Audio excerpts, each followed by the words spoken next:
Yep. Come up in a second. There it is. You got it? Yep. We're on. All right, Shalom. I want to give all praise, glory, and honor to the Most High. Yahweh, Ba'ashem, Yahushad, Ba'ashem, Rekah, Kodash. Double honors to the elders and apostles, better known as the Great Millstone, Tawada, and Shalom.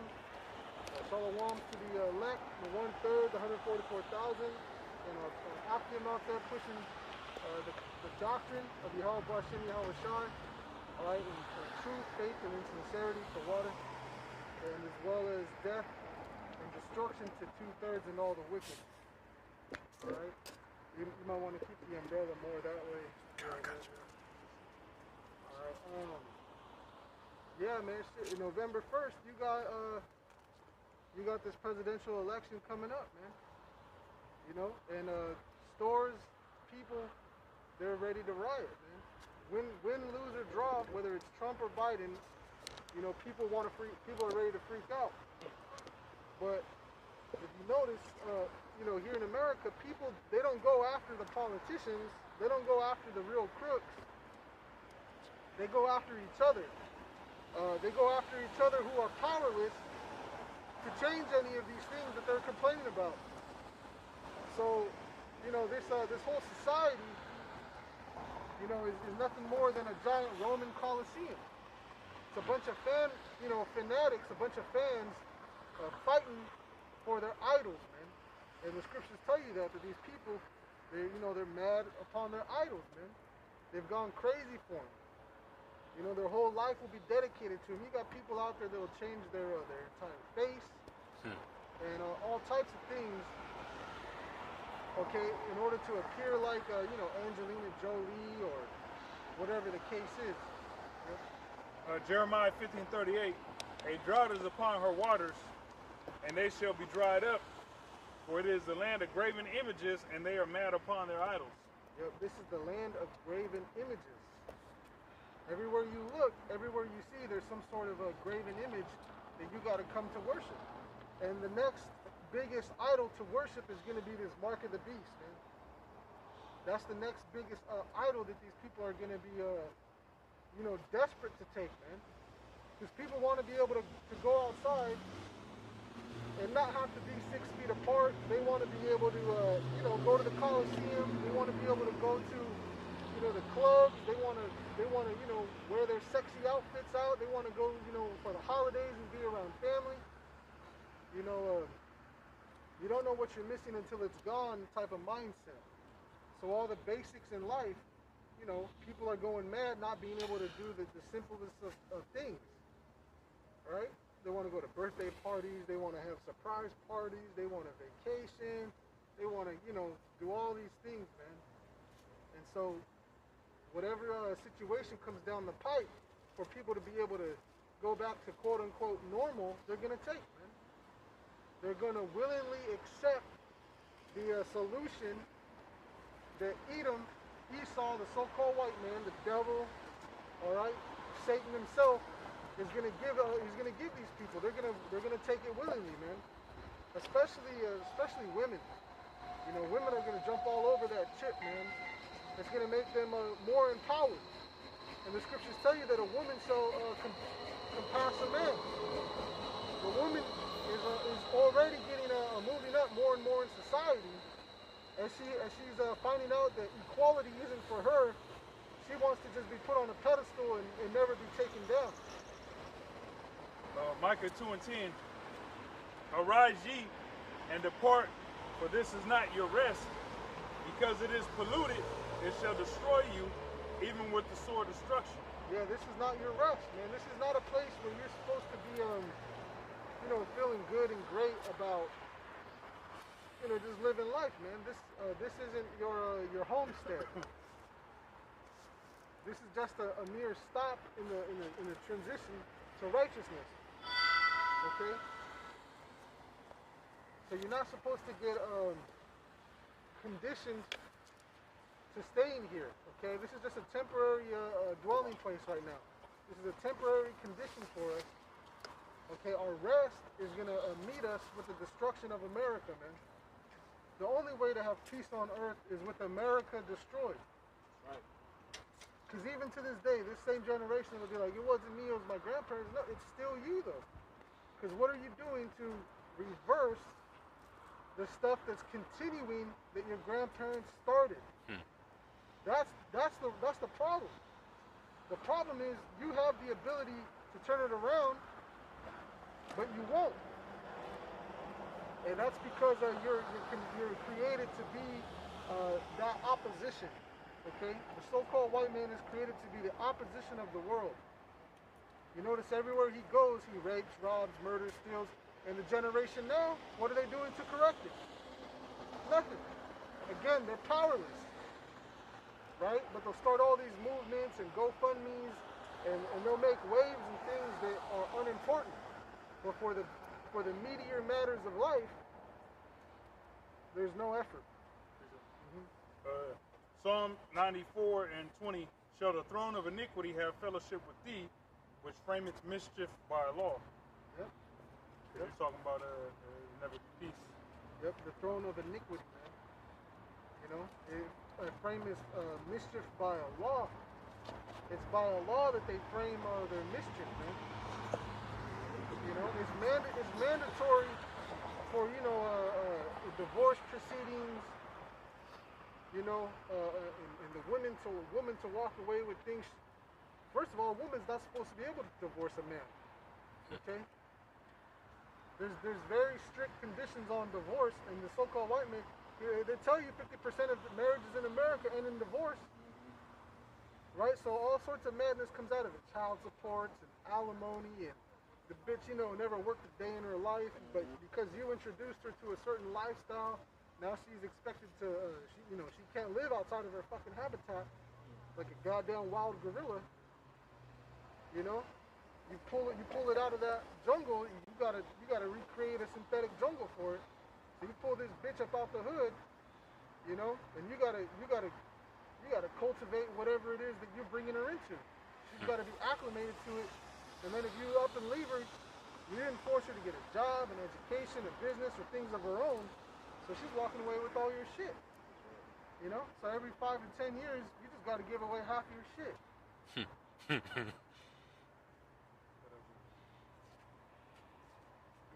This is Jeremiah chapter 51, starting at verse 49. As Babylon hath caused the slain of Israel to fall, so at Babylon shall fall the slain of all the earth. Yet that have escaped ye that have escaped the sword, go away.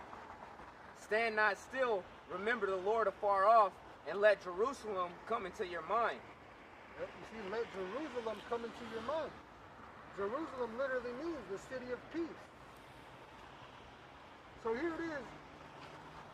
In the land physically, it's not at peace over there. Okay, the elect, that's Jerusalem. That's the new city of peace. Okay, or the people that are going to inhabit it. The elect, the 144,000. Those that are deemed worthy of salvation. Those whom Yahweh Bahashem Yahweh Shai have chosen, okay, to be withdrawn from this madness, from this lack of peace.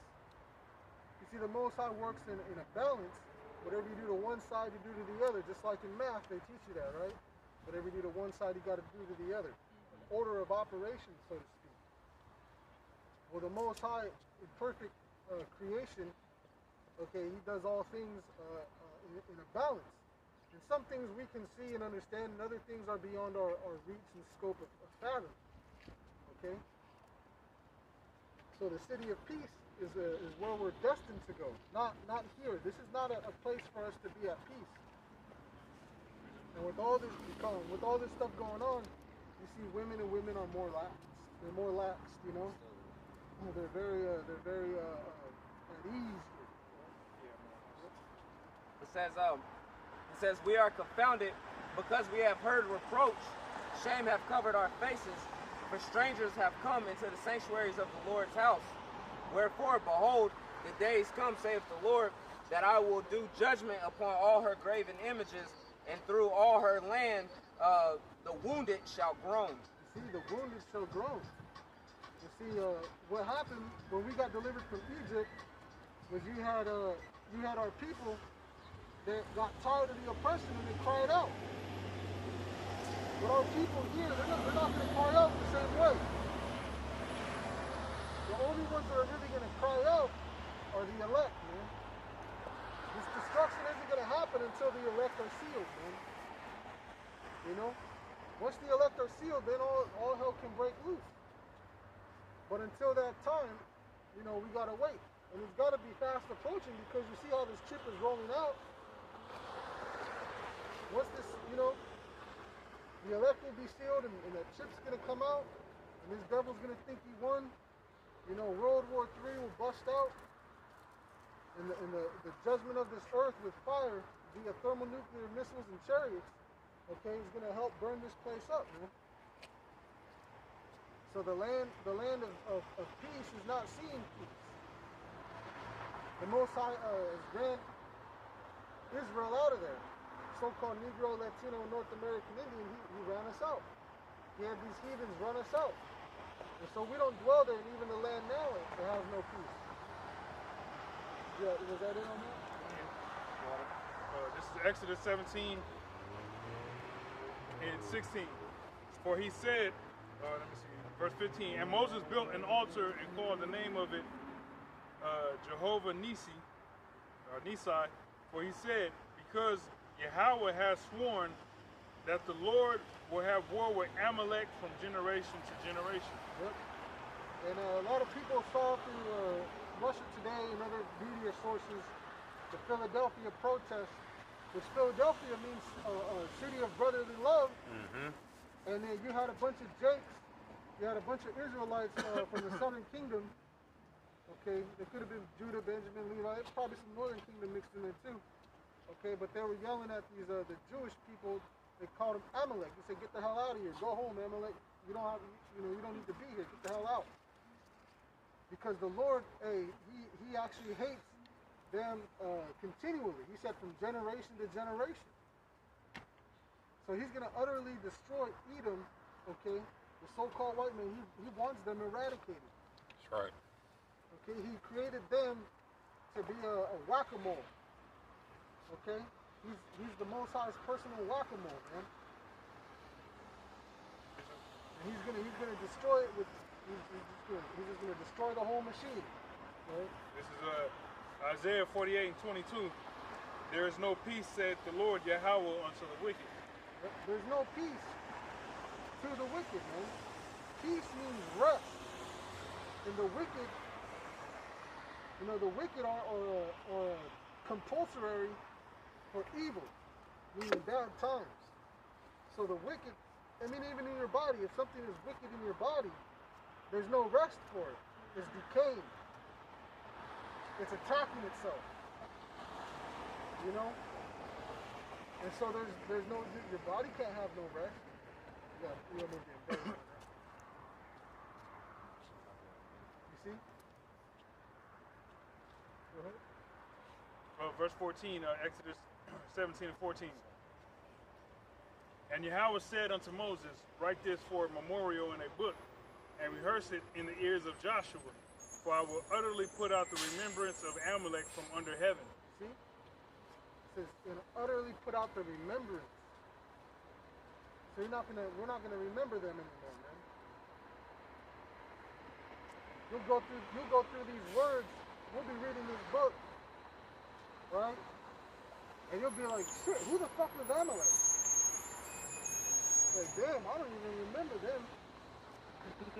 Like, what the fuck did they look like? How do you pronounce that word? Yeah. Yeah, what is that? What is this? What did you just say? What are we dealing with? What are we talking about here? Hey, man, fuck that dumb shit. Let's go do something else. You know, stop worrying about Amalek. Fuck that, man. Don't be worrying about Amalek. There's a reason why you don't remember. Hey, you know what you're right. And the Most High did that. Damn, that's power.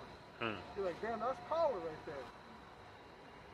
And that's what the so-called white man wants to create, is his sense of power. They don't got any power. It's just an illusion. Their power is an illusion. It seems like they got it all in control. But right when he's about to fill his belly, the Most High's going to take him out. Yeah, this is Job chapter 20.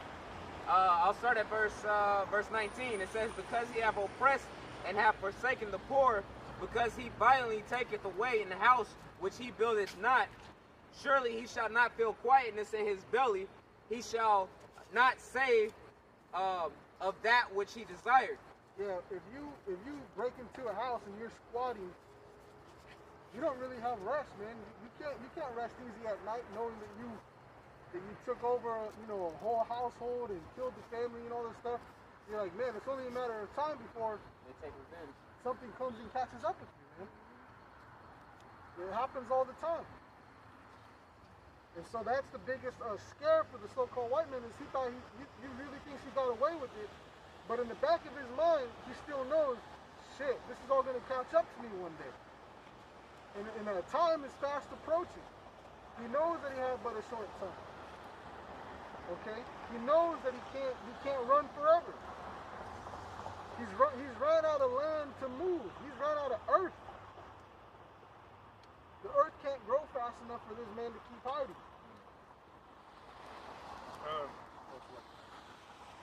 It says, there shall none of his meat be left, therefore shall no man look for his goods. In the fullness of his sufficiency he shall be in straits. Every hand of the wicked shall come upon him. When he is about to fill his belly, the Most High shall cast the fury of his wrath upon him, and shall rain it upon him while he is eating. See? Right when he thinks he's about to win, okay, when he's about to fill that belly, the Most High is going to bring that judgment, man. He gonna be playing that Little Wayne song. All I do is win, Yeah. no matter what. What? That's Trump. That should be Trump's new motto. Now look at you. Now look at us. All our niggas is rich as fuck. You got to remember the day of judgment is strongly desired in the heart and the mind of the Most High. Mm-hmm. The day of judgment, which is fast approaching, is strong in the desire of the Most High. He's desiring to destroy this place, man. Okay, but you got a lot of things that gotta come to pass, man. Okay, we got a lot of things that gotta come to pass. There's more trials on us. Okay, there's more a dependency on trials for us than there is for the wicked. The wicked judgment will come, okay, once we're at a certain point.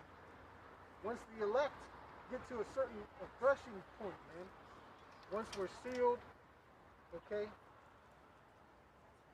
we gotta come before the altar. The so-called white man, he's just waiting on judgment. All these things they're all coming together, man. All these things are coming together as one. Right? It says, Habakkuk 2 and 12, it says, woe to him that buildeth a town with blood and establisheth a city by iniquity. Because you said a squatter, you know what I'm saying? So pretty much Esau squatted.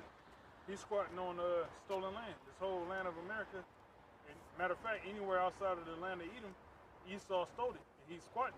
You know what I'm saying? So he established those strongholds through blood and iniquity, man. That's why he made those squatter rights.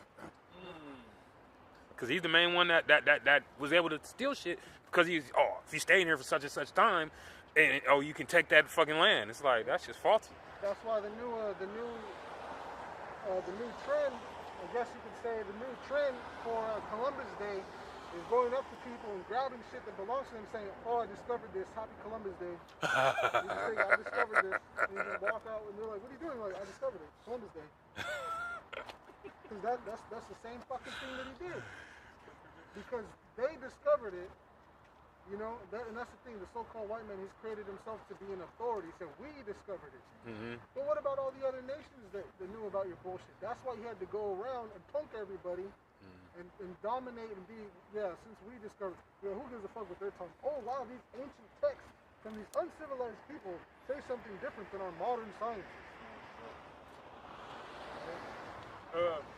Isaiah 63 and 4, it says, "For the day of vengeance is in my heart, and the year of my redeemed is come." Or you know what? That's not even No, but it's trying to come, but that's still good.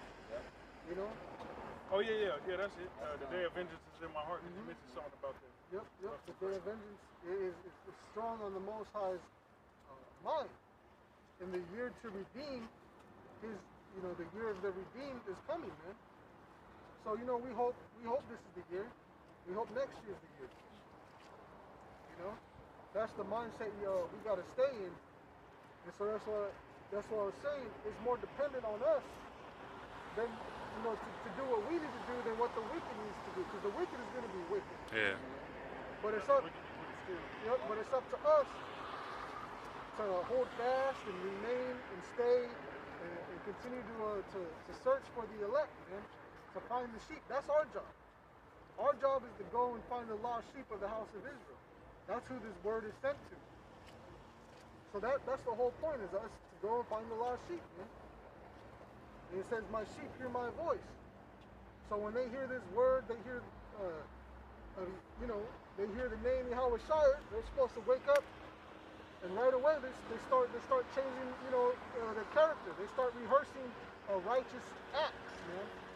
That's what we're supposed to be pushing. Is a change in behavior. We're pushing a change in behavior and a desire to cease wickedness, man. So that's the scopeo, the eye of the Most High, man. The eye of the angels. They're looking to see, hey, who's worthy of salvation, man. The elect are going to be the elect no matter what, but we don't know that. We don't know who's who. So you gotta make your calling and election sure while you have time, because time's running out. Very little time, man. Real quick, this is John chapter 21 to the point, verse 17. He said unto him the third time, "Simon, son of Jonas, lovest thou me?" Peter was grieved because he said unto him the third time, "Lovest thou me?" And he said unto him, "Lord, thou knowest all things. Thou knowest that I love thee." Yahweh Shai saith unto him, "Feed my sheep." Yep. You see? So Peter was like, "Man, why you keep asking me that question? You already know what the deal is." He said, "Look, don't love in word or in tongue. Love in deed and in truth, in action. If you love me, feed my sheep." I don't care if you say, "Oh, you know that I do." Nah, it's deeper than that. It's bigger than that. Go and do this continually until you die. Then I'll know if you love me. Many have run out of their wits for women, right? Will fucking run out of your rabbit ass mind for this wisdom. You're supposed to lose it all for this truth's sake, man. So you got guys out here that'll simp, right? That's a new word. That's an old ass word, man. Tommy Sotomayor brought that out damn near a decade ago. Suckers immortalizing mediocre pussy, man. That's what a simp stands for. Okay? So you got all these guys out here that'll, jump on these bandwagons for women and all this other stuff. They'll simp out, right? They become simps. But you're not supposed to simp for carnal things, man. The scriptures tell you they desire spiritual gifts, man. But more so that you should prophesy. And if you really feel that calling, you got to be learning the breakdowns. Because how else are you going to teach people these things in this book? The missiles, the chariots, the mark of the beast, Yahweh Shai and the color, the disciples, and the tribes. The Gentile, who are the Gentiles referring to? Who is salvation for? The mark of the beast, World War III. Who is Esau? The names. The names. All right, you got to learn these breakdowns, and it shouldn't take more than 6 months to learn a breakdown. To learn all of them, really. I mean, shit, you've been quarantined for almost a goddamn year. Been quarantined for, look, the year's almost, it's in November, man. A whole year's gone by. What if the Most High was like, look, I'm going to make all this shit go down, give everyone all the free time in the world, and let's see who the fuck fuck takes that serious? Who's gonna take that time serious and really cultivate themselves? Who's gonna rearrange? Who's gonna take that time to do something? There's more businesses that have started than people coming into this truth. Showing you where the minds of people are at. And for a lot of these businesses that's booming, there's business to go around. There's money to be made still. Well, who's getting the spiritual money? Who's using their time to get that spiritual money, man? Because that's the money that matters most. What's in your wallet? This is Zephaniah, because you said you mentioned the angels. Zephaniah 1 and 12. And it shall come to pass at that time that I will search Jerusalem with candles and punish the men that are settled on their lees, that say in their heart, the Lord will not do good, neither will he do evil. You know, the Lord has it to, because an angel means messenger, right? So the apostles and elders and the men of Great Millstone, those specifically that had the true doctrine, right? Because there's only one doctrine. That's who's searching Jerusalem with candles, meaning the doctrine being a true light, which illuminates, you know. And so this word being on the internet, brothers being out preaching, those that have the light within them, like it mentions in Peter, by way of remembrance, well, we've woken up to this truth by way of remembrance. So by way of remembrance, when we hear these like the brother was talking about, the breakdowns and all that, when we hear those things, it resonates with our spirit because we have that light within us. You know, we just had to, had to see it. You know what I'm saying? Had to hear it. Like the scriptures say, faith cometh by hearing, and hearing by the word of the Most High. Mm-hmm. The seed was already planted. The Most High knew us in the womb, right? And then the water had to come. All right, and then the Most High had to give the increase. Can you grab 1 Peter? Someone grab 1 Peter 1 and 10 to verse 12. This is 1 Peter chapter 1, verse 10. Of which salvation the prophets have inquired and searched diligently, who prophesied of the grace that should come unto you. See, how is this a new thing that people are like, oh, the New Testament, the New Covenant, it's a whole new, it's a radical. Christianity is radical. No, they knew that we would have to be redeemed, man. This was a basic understanding. This was foreknowledge. This was in the book of Deuteronomy. That someone like Moses would come that would deliver us in the same manner and fashion, that we would leave a huge captivity. Okay, someone of flesh and blood of our own kind. The prophets knew this.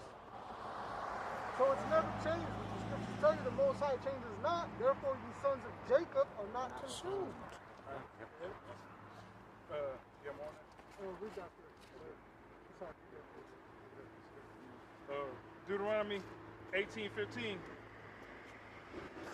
The Lord thy power will raise up unto thee a prophet from the midst of thee, of thy brethren, like unto me. Unto him ye shall hearken. Yep, unto him ye shall hearken. That's why the scripture says, my sheep hear my voice. There was always that small group, and the Most High deals in small sanctuaries. He doesn't deal with big numbers, man. See, so you're supposed to be reading and learning, and the scriptures tell you the characteristics of the Most High. Why did he chose Israel? Because we were smaller and fewest of them all. Made us precious, man. Mm-hmm. That's how the Most High operates, in small numbers, because it shows power. When the little guy defeats the big guy, when the dung beetle moves that giant ball of shit, when the ant carries the Dorito. You know what I'm saying? When you see the leaf cutter ant carrying these big pieces of leaves, when you see the little thing, the weak thing confound the mighty. So you see all these guys joining these huge ass groups, IACPK, what is it called? IUIC. ICJGC, all these groups, man, GOC, whatever, you know, all these big ass groups, that's supposed to tell you the mind of the Lord, the heart of the Most High is not there. Yahweh Bar Shem Yahweh Shai isn't over there. Now that's not to say that there's not sincere people amongst them, because you might have gotten captivated. But come on, man, you gotta grow up a little bit, man. You gotta grow up a little bit quicker. You just want to stay there a while because of your own personal things. Oh, they got to think for the women and the children, and we get into this housing, and we got our own community and garden because you're scared to be tested. You're scared to be by yourself, and you're scared to be put in the shit. You know, you think you're always gonna have McGinley right there? You're gonna have to carry Rabidoo sometimes, man. You're not gonna get to carry the things that you know, I'm practicing with this. Hey, the Most High could, you know, hey, when the shit hits the fan, man, we're gonna be in some crazy places. You know, when all hell breaks loose, the Most High's gonna have us in some weird situations, man. This is Psalm 26 and 2. Examine me, O Yahweh, and prove me. Try my reins and my heart. See? Examine me, prove me, try my reins and my heart, man. Just like an animal, you know, you gotta try it. You gotta see if they're, you know, not every animal is fit for service. Whether it's a dog or a horse, there's a temperament that you need. Okay, there's a certain temperament that animals need. Look up service animal failed trainings. You'll see like the dog, they'll be simulating an old person with the walker. It's got the tennis balls on the front. The fucking dog starts going for the balls and taking off with the walker and shit. Imagine if a real old person was there. They'd fall down, break their hip. The dog would just come over and lick in their face and shit. It doesn't have the right temperament and mindset. So the Most High is trying your reins. Put him in all these conditions, like Job. Put him in all these conditions. Let's see where his mind goes. Try his reins. Does he go this way? Does he go that way? He's gonna figure it out. And a lot of people are scared to find out what it's like to fly without a parachute, what it's like to fly without wings. But there's really only two things that we got in this life: your sins and hope. You don't got much else, man. All you got are your sins and hope. Your body isn't even yours. Your time, your woman, none of this belongs to us. But sins are very, very, very close.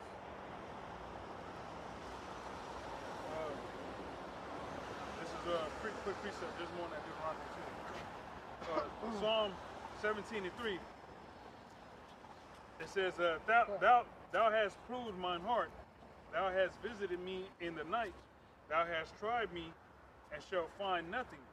I am proposed that my mouth shall not transgress. See? So that's the whole. You have time now to clean up. You got time now to prepare.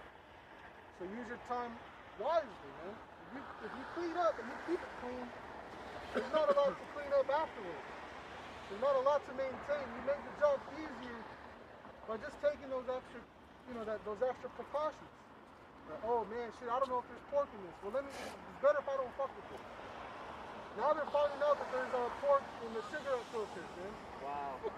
So all these chicks are like, yeah, I stopped eating that pork, man. I just gotta overcome these cigarettes. I'm still kind of trying to figure out, there's fucking pork in the cigarette, you dummy.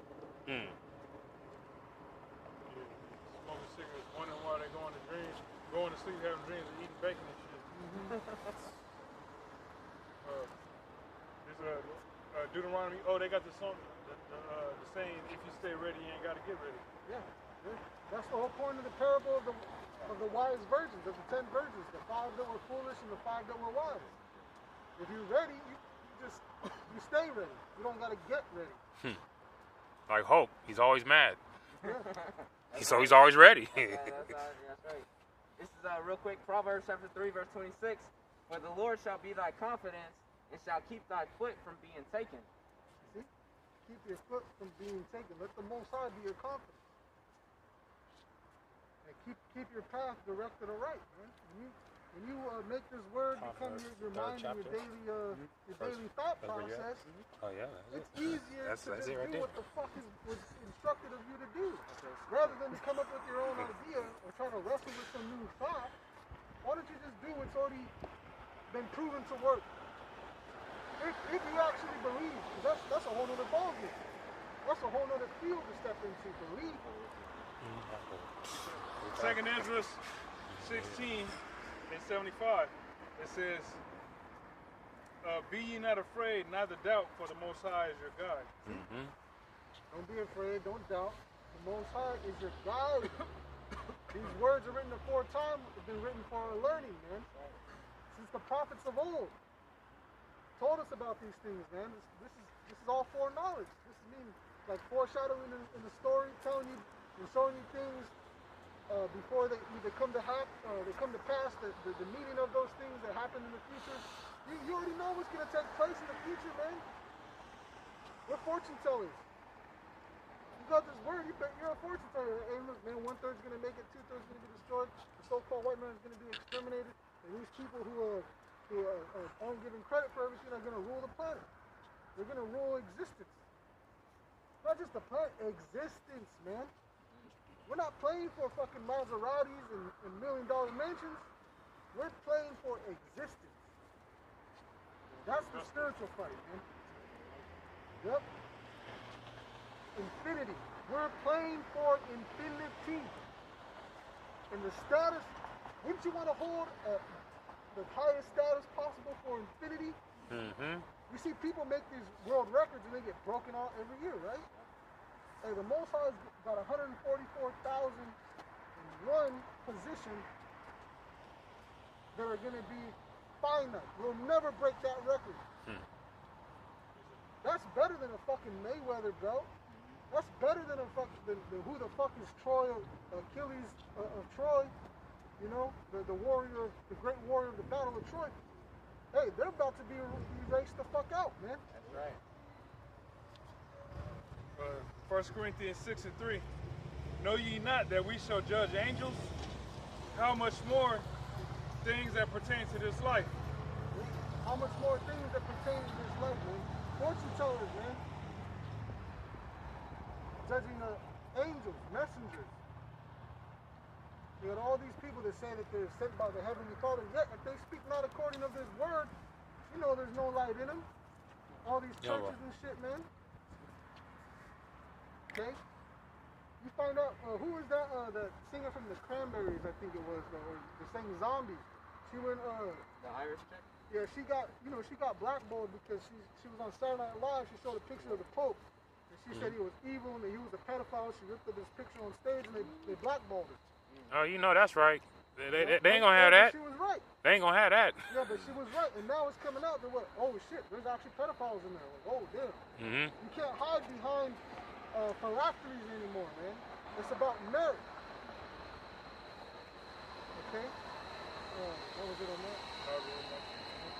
Deuteronomy 18 and 15 again, it says, "The Lord thy power will raise up unto thee a prophet from the midst of thee, of thy brethren, like unto me, unto him ye shall hearken, according to all that thou desirest of the Lord thy power in Horeb, in the day of the assembly, saying, Let me not hear the voice of the Lord my power, neither let me see this great fire anymore, that I die not." Verse 18. I will raise them up a prophet from among their brethren, like unto me, and will put my words in his mouth, and he shall speak unto them all that I shall command him. And it shall come to pass that whosoever will not hearken unto my words which he shall speak in my name, I will require it of him. What's going to be required of them, man? Yep, their very life, their existence. And those mine enemies which would not that I should reign over, bring hither and slay them before me, man. It's that simple of a process. Because it's not even Yahweh says like, look, hey, I'm coming in as my father said I would come. He's doing exactly what was said of him to do. So if the servant isn't greater than his master, how much more us do we need to do what's required of us? You see? You got to demand more of yourself before you demand more of others. As they say, charity starts at home, right? You gotta hey, work on yourself. If you can't be good to yourself, who are you gonna be good to, man? Don't expect others to do it for you. That's what it means to be a soldier, to be solitary, to be hardened, right? You gotta be able to, hey, the shit ain't going this way, you gotta be hard, you gotta go.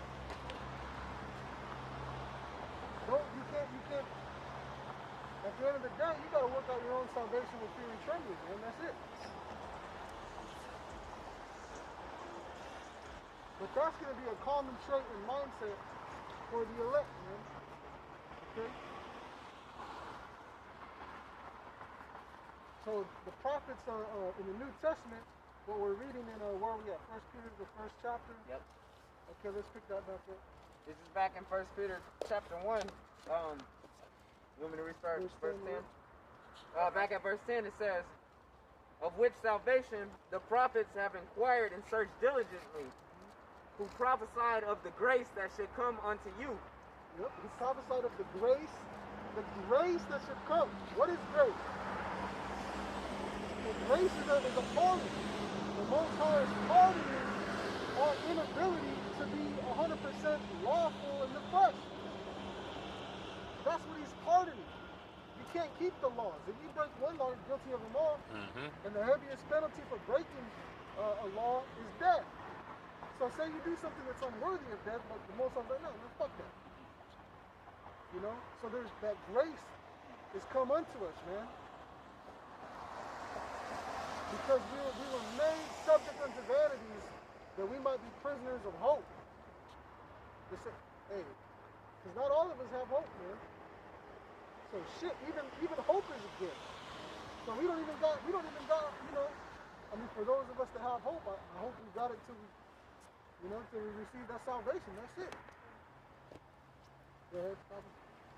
Searching what manner of time the Spirit of Yahushua which was in them did signify, when it testified beforehand the sufferings of Yahushua and the glory that should follow. Unto whom it was... So there's these events that they were always looking for. Who is it that's going to fulfill these prophecies? And how so? Who does this apply to? Tracking the line of David. Tracking the young woman, you know, the chariot, showing the wise men where to go to receive Yahushua, you know, born in a manger, to be food for others to eat, man, to be a consumption for us, to be a nourishment for us, man. All right, so the prophets were inquiring what, when, and where. That's what they always asked about. Ezra was asking too. It was told to them, what? Measure the time diligently in itself. You just gotta watch and observe these events. It's gonna take time to unfold, but guess what? We're at the end of that unfolding. Right? Can I point out that it said that the Spirit of Yahushua which in them did signify, meaning that it was the Spirit that was signifying all these things that they were searching out? It said in them, because this word and this prophecy didn't come by the will of man, but by holy men which spake as they were moved by the Spirit. You see? Because they got, just like Jeremiah, the Most High knew us from the womb. The elect are known from the womb with the Most High. This is 1 Peter chapter 1, verse 12. Unto whom it was revealed that not unto themselves, but unto us they did minister the things which are now reported unto you by them that have preached the gospel unto you with the Holy Spirit sent down from heaven, which things the angels desire to look into. Yeah, which things the angels also desire to look into, man. So if you can receive this, hey man, you better count it a blessing and you better do something with it. It's just like those government checks. Not everyone got a government check. So those that did, hey, they're greatly thankful, right? Now they're going to go vote Trump. Well, hey, if you were able to receive this word,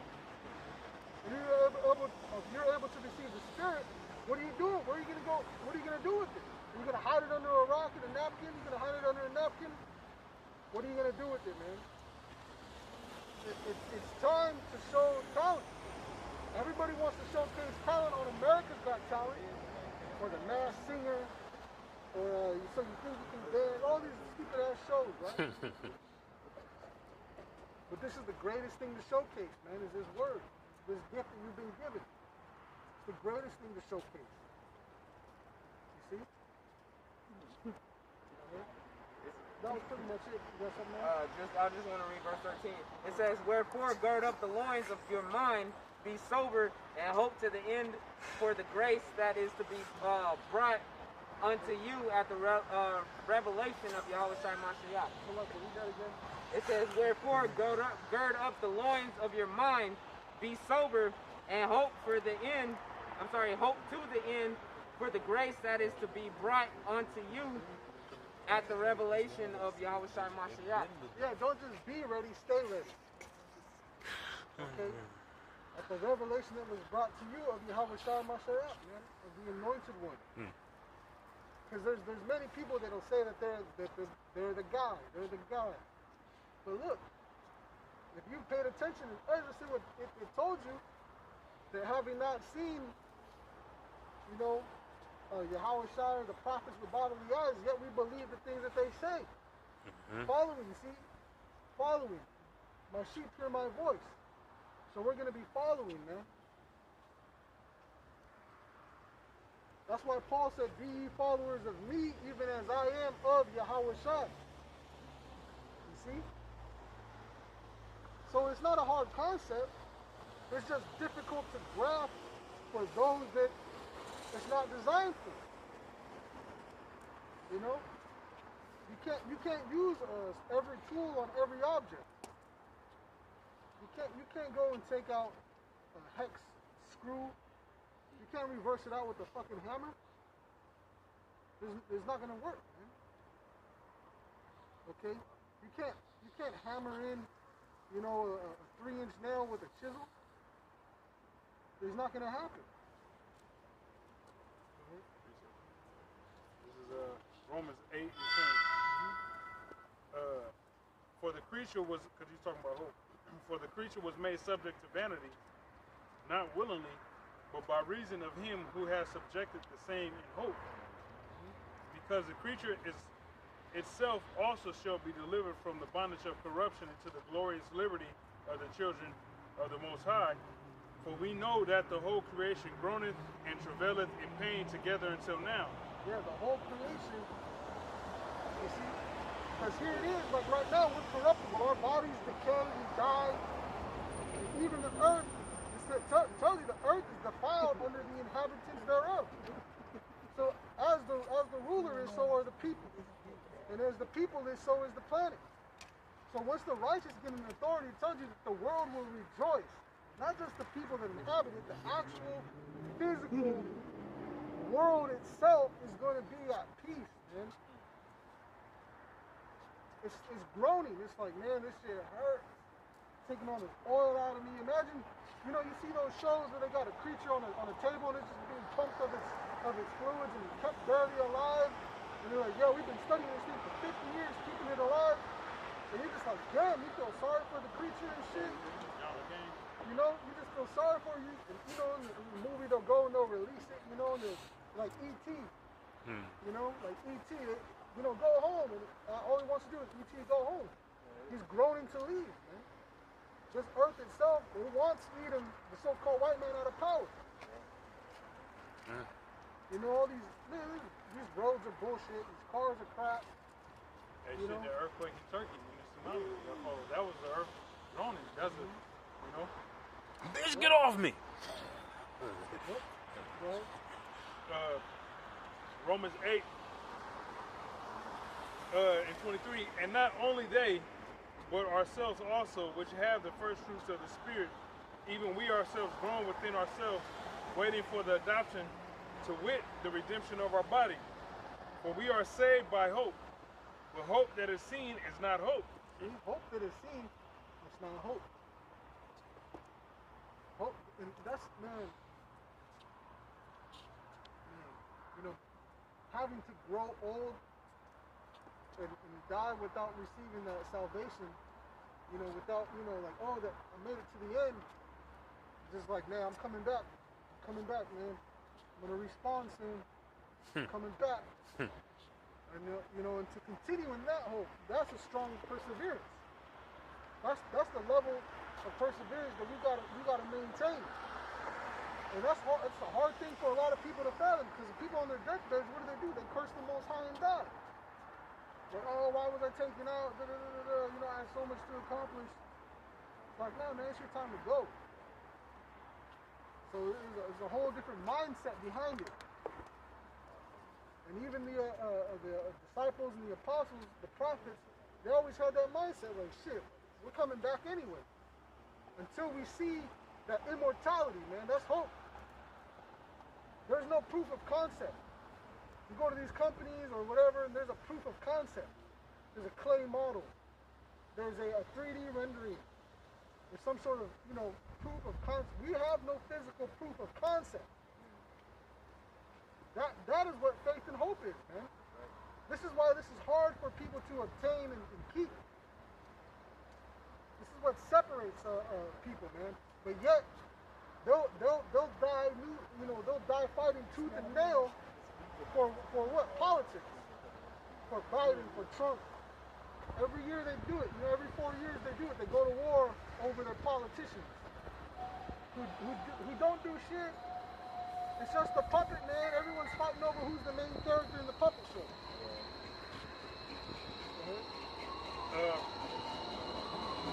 Romans 8 and 24. For we are saved by hope. For hope that is seen is not hope. For what a man seeth, why doth he yet hope for? Because if you see it, why do you hope for it? It's just, you know, like Christmas. You know, your parents hide the presents. You go and you cut it with the razor blade and you peek. You see, oh, yep, that's what I wanted. Oh, it's an Adidas box. Yep, that's it. And so as you're grabbing at every present, your parents are like, man, he's not even like behaving himself. Man, everything you got it. You're not going to take that shit back. You know, you get all arrogant. You know, your parents are like, this motherfucker, man. You know? And so they're like, all right, well, that's your fucking birthday, and whenever you need new shoes, you're not getting shit for 2 years. Like, fuck. All right, I lost that game. Yeah, you thought you knew that flaw in the system. And then the next year you might get something, right? And you actually get some fucking coal. Oh. Right? So now you're extra good behavior because, man, fuck that. It's not worth all this shit. Man, you know, trying to be a badass and shit. Mm-hmm. So then, you know, they start getting you presents again. You know, years down the road, you cut it open again, you go peek. You're like, oh, yep, see, it got him again. Yep, I know what I'm getting. You open the box, and it's a box inside another box. It's like, it's not even what you want. You're like, oh, shit, there's more of it. See, but the concept is, when you know that you got it, you lose hope. You're like, I don't got to hope that I got it no more because I see it. You see it. So you don't have to hope no more. But see, we have no physical proof of concept of what we're saying. People are like, man, you guys are crazy. Hey, shit, these people believe in shit that they can't fucking physically see or prove. But we're the crazy ones because we're actually changing our character and behavior to be righteous. And that's where the debate begins with these people that are carnal. They're like, well, what is righteous? Because it's the year 20 whatever. So, you know, people are different. And so, positive energy doesn't have to change because negative energy is in the majority power of control. That's on you guys. There's more negative things in life than there are positives, man. So just because there's more, does that mean that it's right? No. That should be an easy answer. But that's the fight that we're against. The scriptures tell you that the weapons of our warfare are not carnal, but spiritual. Because we're fighting against a spiritual wickedness in high places, man. That's right. And that's the beauty of this thing. We don't got to do nothing. You see all these people, they actually got to go and, you know, physically, you know, get into altercations and shit. The Lord said, look, just go speak. We're going to kick your ass anyway. Just go speak. It'll give me more of a reason to fuck them up when I come back. It'll give me more of a reason to deliver you and not them. All right, bet. Mm-hmm. I'm a hope on that. Yep. Romans 8 and 25. But if we hope for that we see not, then do we Then do we with patience wait for it. With patience. And what is patience? The manner in which you behave while waiting. That's what patience is. How are you behaving while you're waiting? That's a hard thing for a lot of people to do. To be in an uncomfortable situation, to be somewhere they don't want to be doing something they don't want to do. But to be ruling your spirit, man. Properly. Suffering, man. That's what this is. This is a waiting period. So how are you behaving while you wait? 1 Samuel 18 and 14. And David behaved himself wisely in all his ways, and the Lord Yahweh was with him. See? David, right? King David. You say he behaved himself wisely. You see? Behaved himself wisely. Man. Imagine growing up to act like people on the street, man. Growing up 40, 50, 60, 70 years old, still acting like they're, 15, 16. That's why it's so important to get your character, your morals, and your empathy game up, man. The ability to walk in other people's shoes, to be aware of your surroundings and your influence and all that, man. You got a brain and a mind for a reason. Don't cut yourself short. There's two sides to your brain. They say we don't use them, but fuck, I mean, why do you believe what the devil says? Why don't you allow the spirit to work a little bit more? The human brain can process more things than any computer that these people can make. The way you process the information, feeling, the chemical reaction within your body, the remembrance of this and, how that can play, all these things is processing and firing off faster than you can describe. Fucking go with it, man. And then learn the words to properly translate those thoughts into a communicable conversation. This is 1 Corinthians 13 and 11. When I was a child, I spake as a child, I understood as a child, I thought as a child, but when I became a man, I put away childish things. Right. And what do we see in this day and age? All these so-called adults to this day acting like children, man. You see, those 35-year-old, 40-year-olds with them skinny ass jeans like they're 12. Pastel colors. Big ass, bubble bodies up top. That's a, with the tube top and the tight pants. that's a clear example of the scripture right there. Yeah. You know what I'm saying? Yeah. That's just reality, man. People act like the scriptures lie or something. The scriptures don't lie. Wickedness will always do what wickedness does, man. And that's just the way it is, man. That's one thing why you gotta be grateful and hopeful for it. To continue to not be put in that group of the 2/3 because it's a large pot.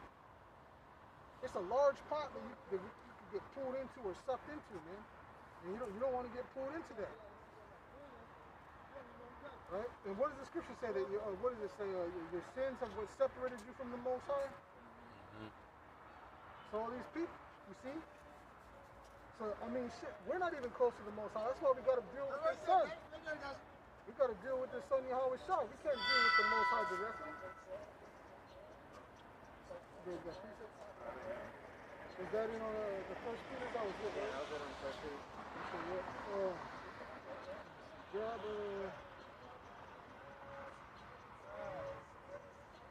Well, I got some different subjects.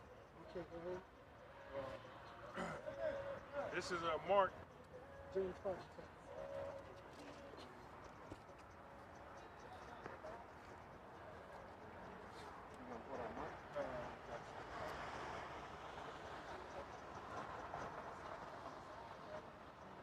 All the way to verse 11, 10 and 11. James 5. Yep. Is that from 10 to 11? Yep.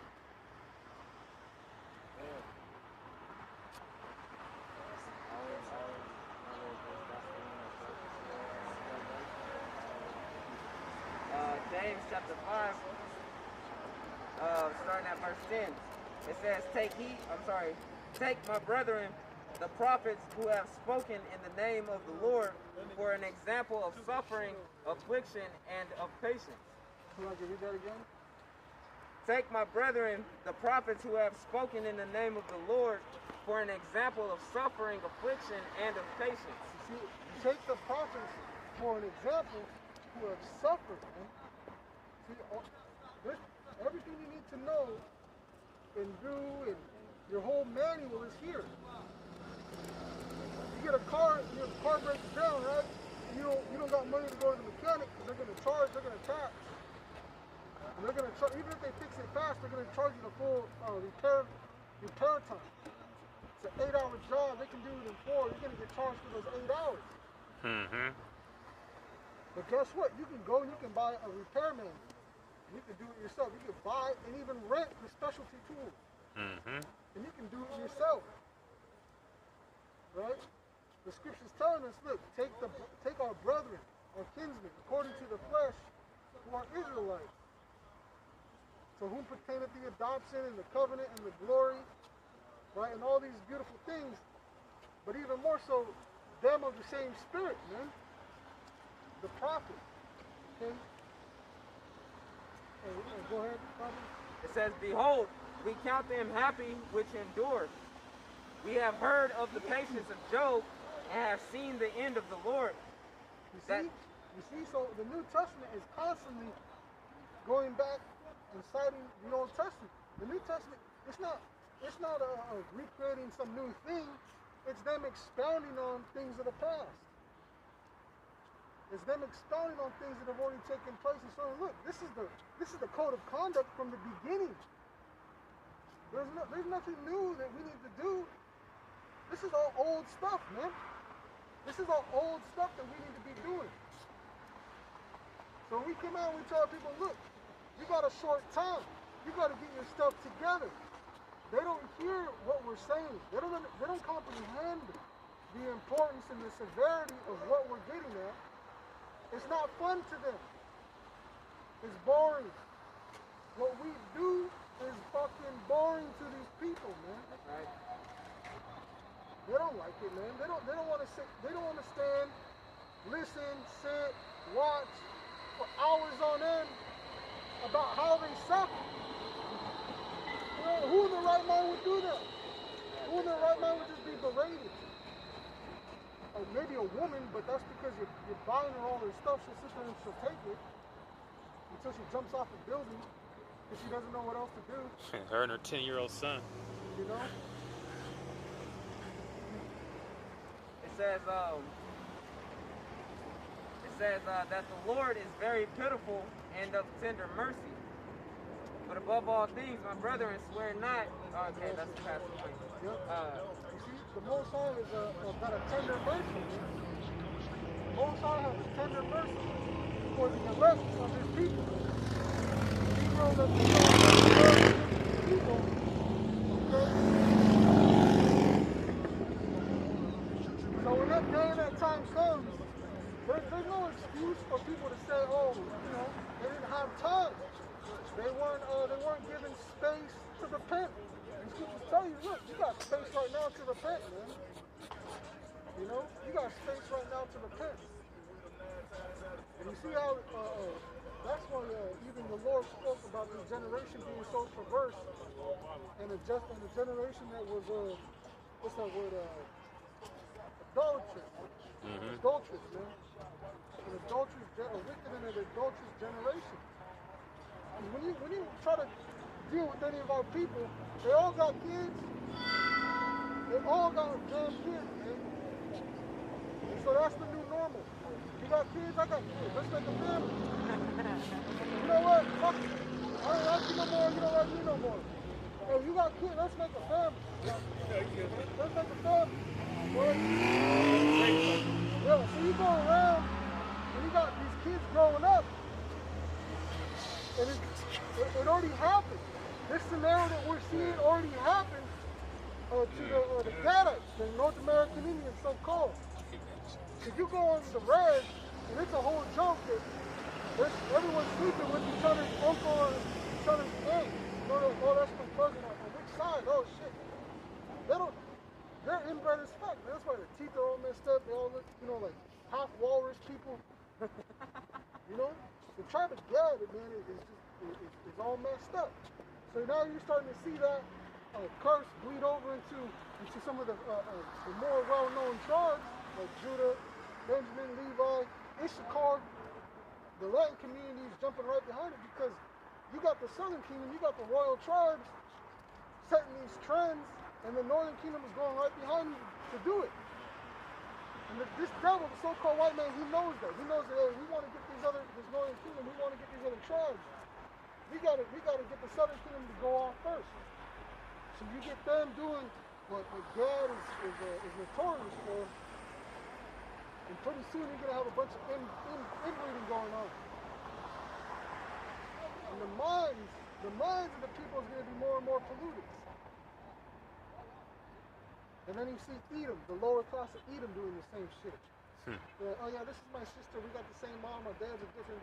Actually, our dads are brothers. You know, so they're sister cousins. You know, and then one of them will fuck around and then become the other one's, you know, something else, and it just continues. So there's a huge, you know, disparity of righteousness, man. This is 1 Corinthians chapter 1, verse 18. For the preaching of the cross is to them that perish foolishness, but unto us which are saved, it is the power of the Heavenly Father. You see? What we're saying is boring to people, man. It's foolish. What are you guys talking about? Salvation. We're about to be robots. We're gonna be robots. Did you see that shit they made and put it on your heart? Keep it pumping forever even if you're dead.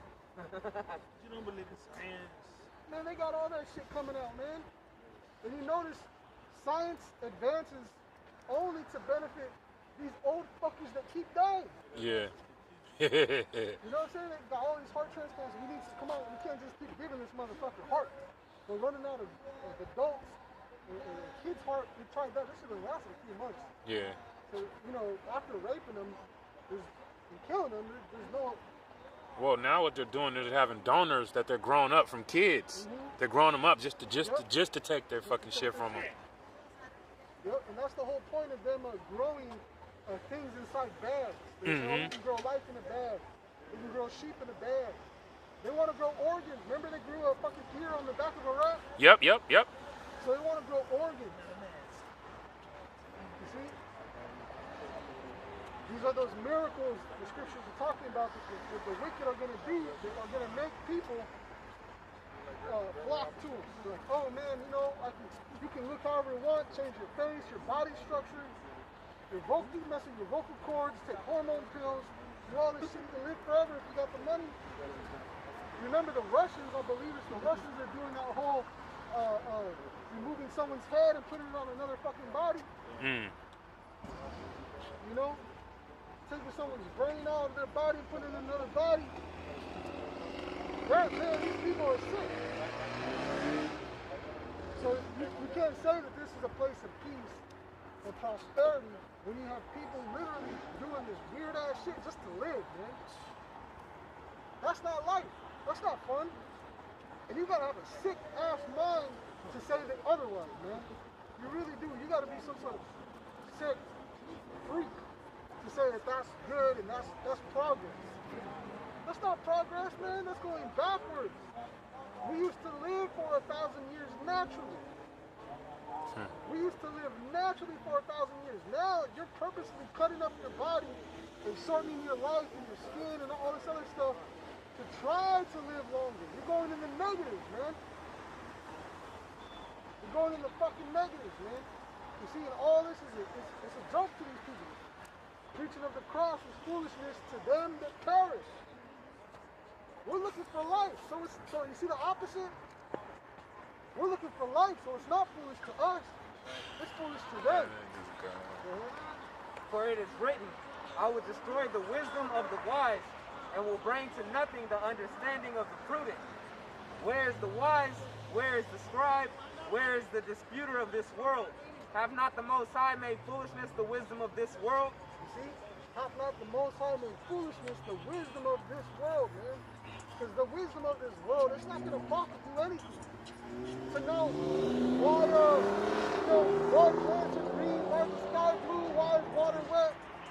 You know, that Wu-Tang philosophy. You know, questioning is dumb. That is foolishness. You know, the peace post. Oh, wait a minute. Man, you threw up a piece before you even seen it. That's a real peace post, though, like the brother said, man. That's a real peace vehicle. The church, man. That's really what's coming. But you see, we gotta, you know, if at all possible, you live at peace with all men. Because we're not any type of avenger. We're not any type of person to go and take vengeance. That's not what a sheep does. The sheep don't fight. Right? The sheep don't fight, man. The sheep get herded by dogs and wolves. But we got a shepherd. We actually got Yahweh Shai. You got to believe that. You can't see him. But if you read about him, you'll know his character. If you read, you'll know what to do and what not to do. And when you're unsure, hey, just let the muscle memory, the spiritual training take over, man. And hope and pray that you make the right move.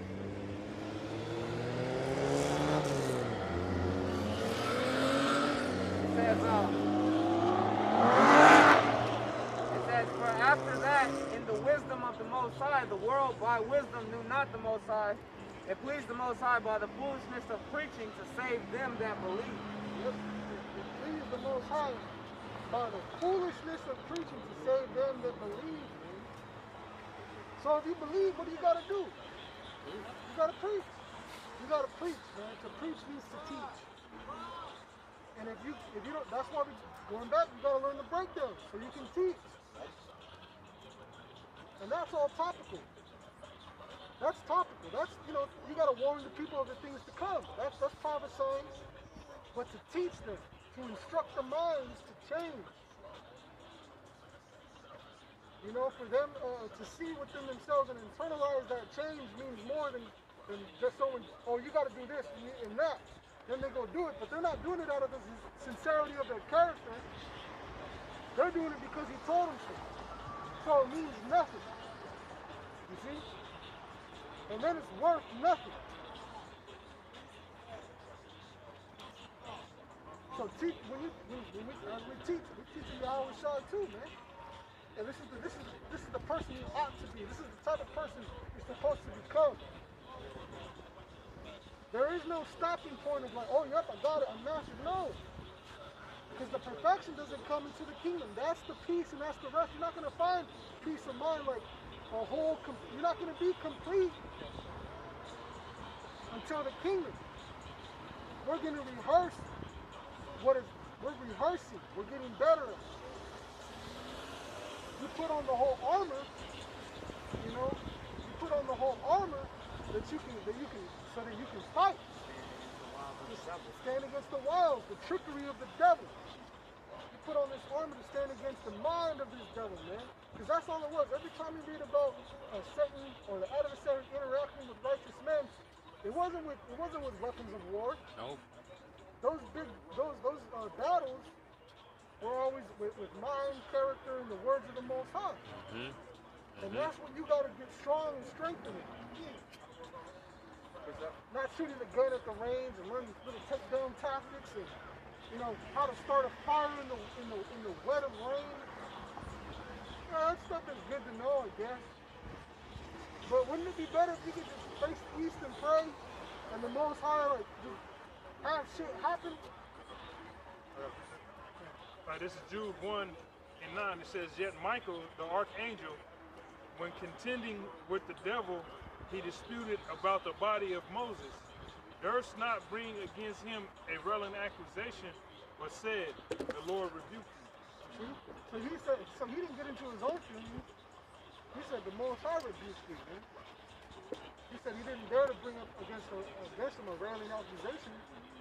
See? The Most High, Yahweh Shai is our avenger, man. That's hard for a lot of people to do, to stand down and stand by. Mm-hmm. Stand back and stand by. Yep. That's hard for people to do.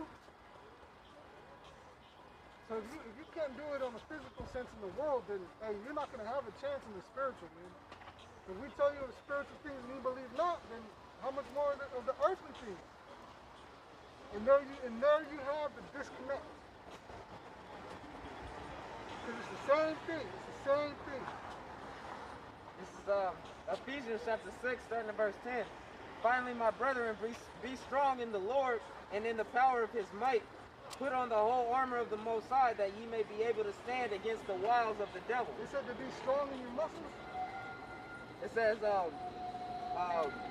be strong in the Lord. Be strong in your core strength. Be strong in the Lord. Read it from the top. Strong in your trigger finger. There you go. Finally, my brethren. Finally.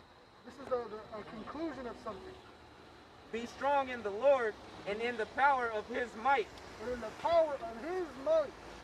Be strong in his strength. Be strong in his strength, man. That's a hard thing for a lot of people to believe in someone else. But a lot of these people will watch shows, movies, cartoons, where people will what? They'll be like, oh, I believe in you. The main character's like, oh, you're the main character. Alright, and time again, Goku saves the fucking universe. Right? So here it is, we got something that's actually real, which, these people don't believe it. They don't believe what we're saying or doing is real. And there again is the difference, man. Go ahead. Put on the whole armor of the Most High, that ye may be able to stand against the wiles of the devil. For we wrestle not against flesh and blood, but against principalities, against powers, against rulers of darkness of this world, against spiritual wickedness in high places. You see, against spiritual wickedness in high places, man. So that's what this whole thing's about. You see? So you're putting on this armor, you're putting on this knowledge, you're gaining wisdom, you're rehearsing all these things, so that what? You don't got to prepare what to say. You don't have to have a rehearsal, pull out your pocket. Who am I before? Governor Inslee? Hold up. Governor Inslee. I believe, I'm, hold on one second. Oh, this is a Trump? Okay, let me get my one for Trump. Hold up. It's not a mask. T-R-S-T. Trump. Oh, damn, this is from 16. I need the one from 20. Hey, no, man. Because you're building yourself up in the spirit of Yahweh B'Shem Yahweh Shai. This is something that was prophesied about. That these little ones, that we would come. That we would come at an influx, too.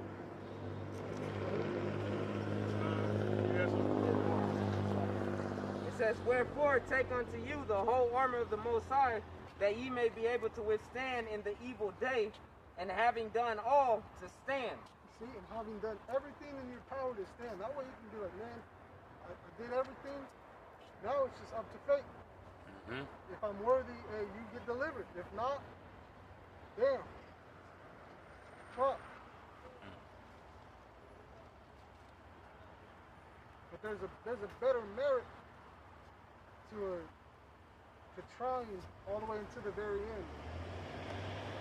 And you know what? They show you, you never know. The Most High have mercy and compassion on you.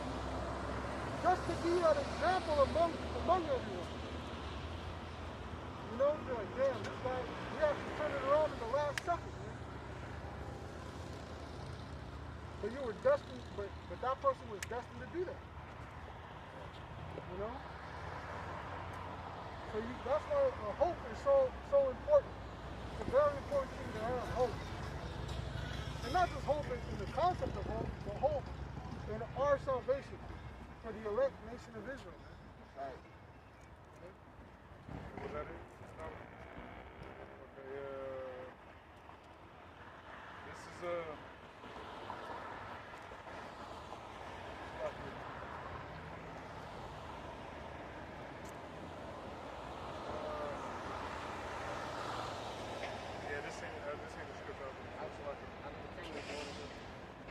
back in Ephesians, the 6th chapter, verse 14 says, "Stand therefore, having your loins girt about you with truth, and having on a breastplate of righteousness, and your feet should show shod.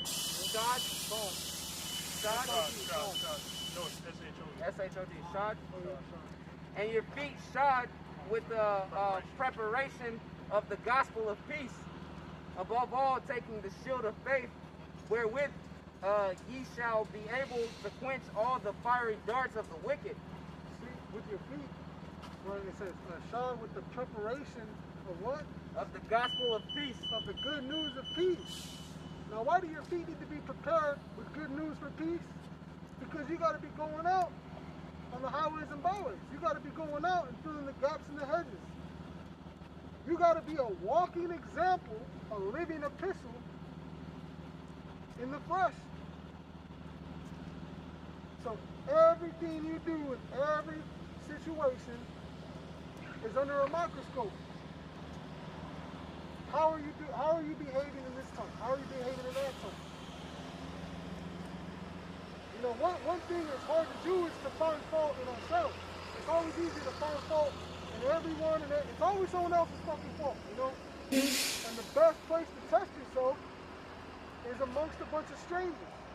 You're on the road driving, you're in this crowded store, you're waiting in line somewhere, all right, and you're seeing like people cutting each other and all this other shit. You're like, man, do you jump into that frenzy or do you chill out? Shit, man, there's been times where I've pulled off the fucking road, got off on an exit, just to get back on the very next, like you get off and you can get on and get back.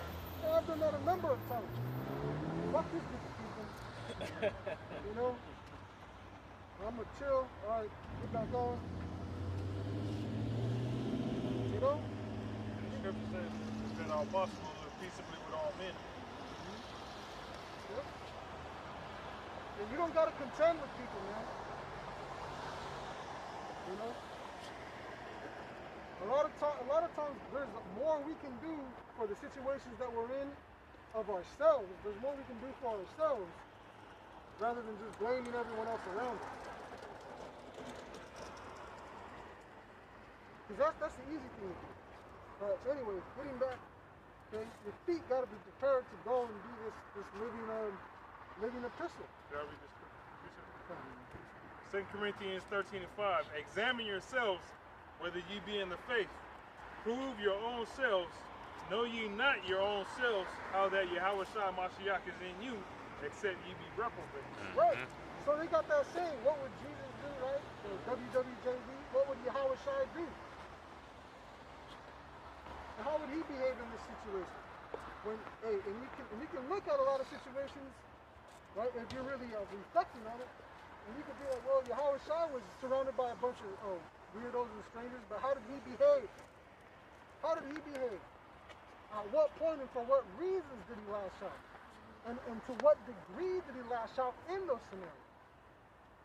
You know, sure, the oppression and making the wise man mad, yeah, don't get me wrong. Of course, you know, you're going to be angry and upset, but when, to what degree, how, those are all things that you got to factor in. You can't just run off with one emotion straight away and hope that one emotion is the answer, because you'll find that one emotion will carry you into a worse area. You see it all the time with Jake getting shot by these cops. They're getting the high energy emotion. You're walking around, man, do it. And then boom, boom, boom, boom. And then the fat baby. What y'all shoot him for? See, because you couldn't just take the fucking load. Be the victim then, man. Be the statistic. You see, 2/3 of our people, they actually deserve death. A lot of them lost their death sentence, man. You know? A lot of them lost their death sentence. But for us, we can see, yeah, he shouldn't have did that. And he should have known better. You see a lot of shouldn't have been there. Parents now, a lot of parents are showing their kids how to act around cops. Keep your hands on the wheel, put the keys on the desk. I mean, shit, my parents taught me that shit, man. And we weren't even in that bad of a place in time when I was growing up. Wasn't even driving then.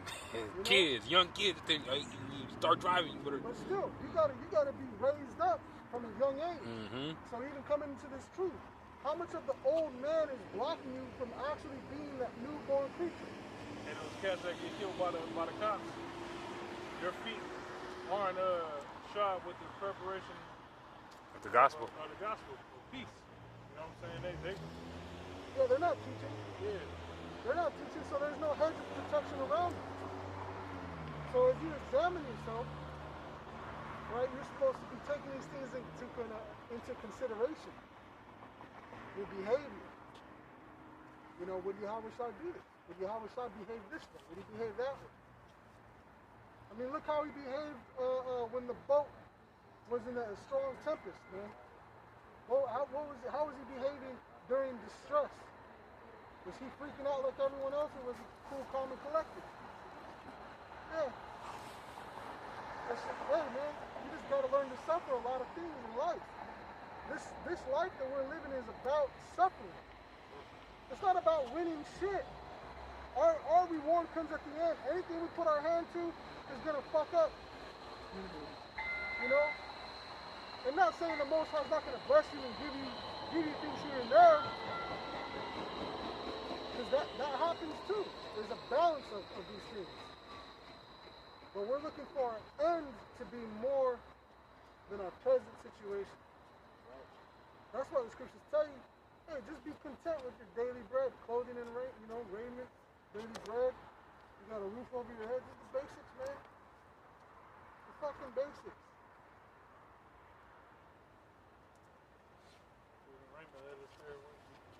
This is back in Ephesians chapter 6, starting back at 16, it says, above all, taking the shield of faith, wherewith ye may be able to quench all the fiery darts of the wicked. You see, the shield of faith, man, to quench fiery darts of the wicked. Because they're going to throw some shit at you, man.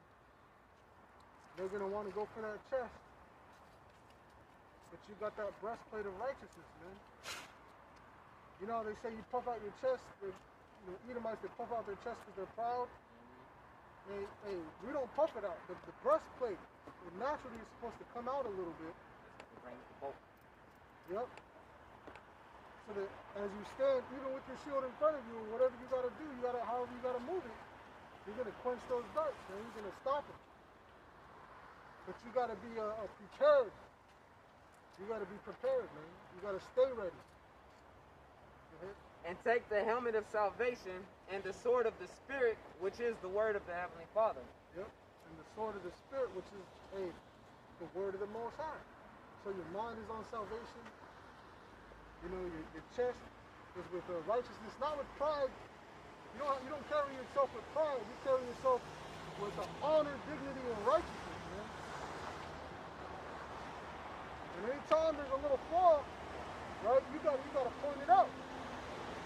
You gotta look for the flaw yourself, because no one's gonna care about you more than you. That's just the reality. You gotta be that perfectionist. You know, you cut your nails, you clip your nails, the dead skin, this, that, and the third. No one's gonna sit there and go through that level for you, even if you pay them fucking money.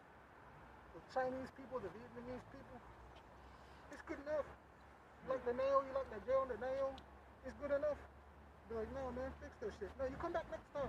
Next time, you come back, I got an appointment. They don't give a fuck. Learn to do that shit yourself, man. People don't care the way that you care. That's just the way it is, man.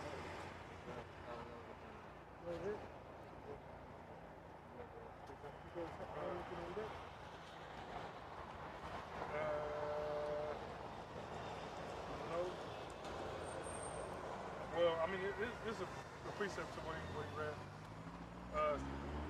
2 Corinthians 10 and 3. For though we walk in the flesh, we do not war after the flesh.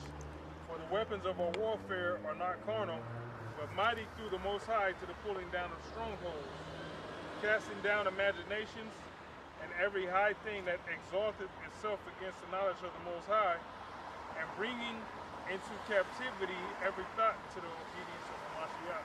basically bringing every thought into captivity to the obedience of the anointed Yahweh Shai. So that's the fight. That's what we're wrestling, not against flesh and blood, but against spiritual wickedness and principality, in high places, man.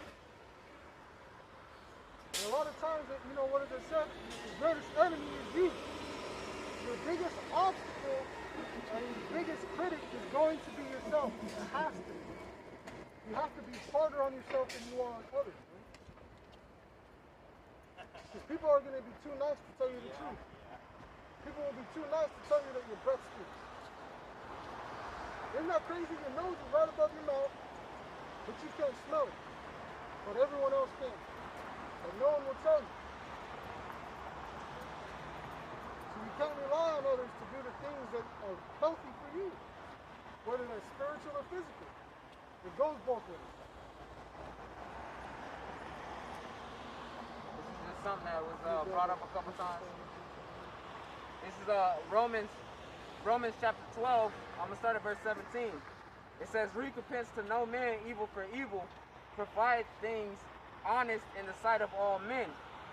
If it be possible, as much as lieth in you, live peaceably with all men. Dearly beloved, avenge not yourselves, but rather give place unto wrath, for it is written, vengeance is mine, I will repay, saith the Lord.